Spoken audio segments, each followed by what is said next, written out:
A red velvet cake is the hottest thing in town with its vibrant colors, and this one is particularly different and delicious because it has a coconut icing.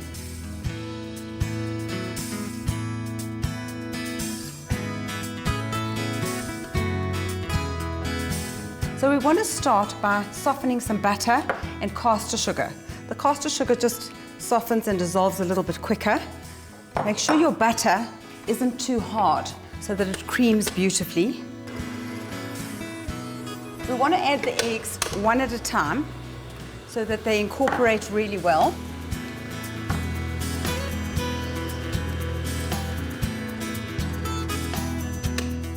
Make sure that the butter, sugar and eggs are really well combined. It's smooth, it's beautiful and creamy. So now we want to sift our dry ingredients. We need about 500 mils of flour.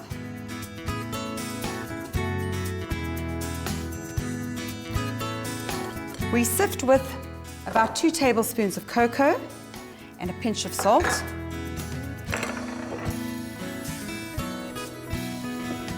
And it's important to get those cocoa granules well mixed into your flour. So we've got our buttermilk. We've got a little bit of milk here as well, so I'm going to mix the milk into the buttermilk, and we'll alternate a little bit of dry, a little bit of buttermilk, just to incorporate it perfectly. I don't measure, I kind of just judge it. So half and half is perfect. And use a slow beater. You don't want it to splash all over the place.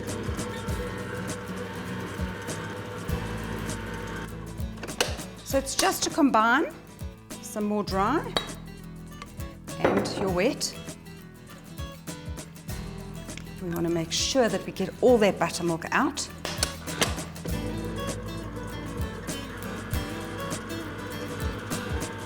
Now I'm going to add my vanilla, about a teaspoon of vanilla essence, and watch the color change, because when we add this red, it just goes from chocolate, let me show you, to this gorgeous, gorgeous color.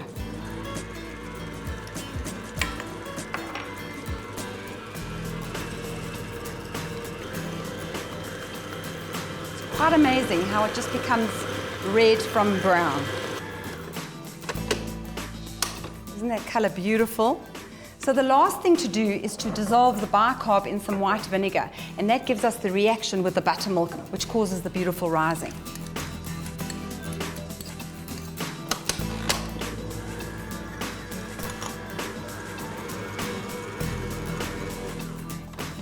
And that's it.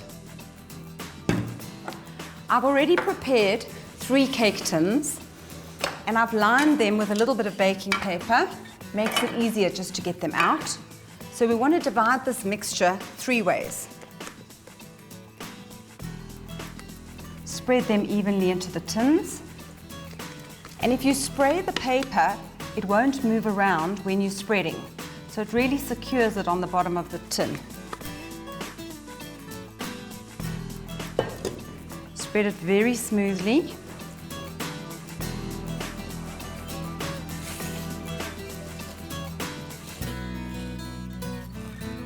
We want to bake these for about 15 minutes on 180 degrees. That's all the time it needs, and they should be absolutely perfect.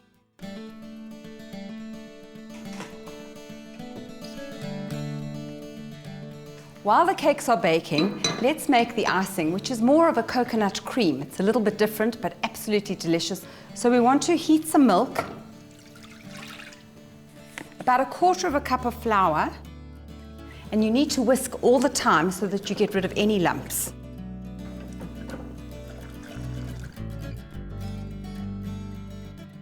It's nice and thick. We need to add our butter, caster sugar, and a little bit of vanilla essence for flavor. And again, we need to whisk just until that butter is dissolved. Everything is dissolved. So all that's left to do is add the coconut, and that's about 1 cup of desiccated coconut. Stir it in,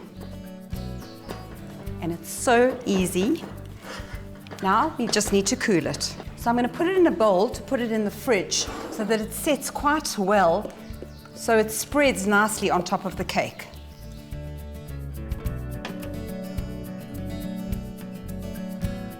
I've turned the cakes onto a rack and they've cooled completely. So all we need to do is peel off the paper.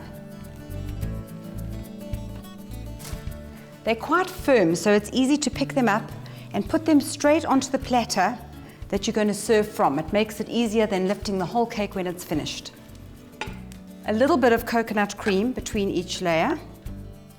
So you see that gorgeous color of red and white.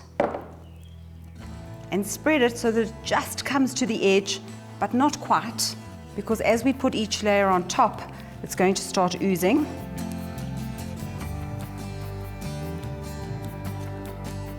A little bit more.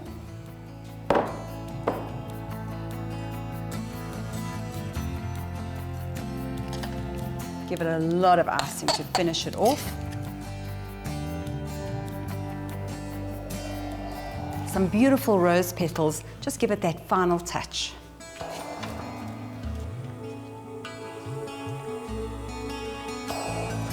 And that is really a showpiece. Your guests will think that you're a genius.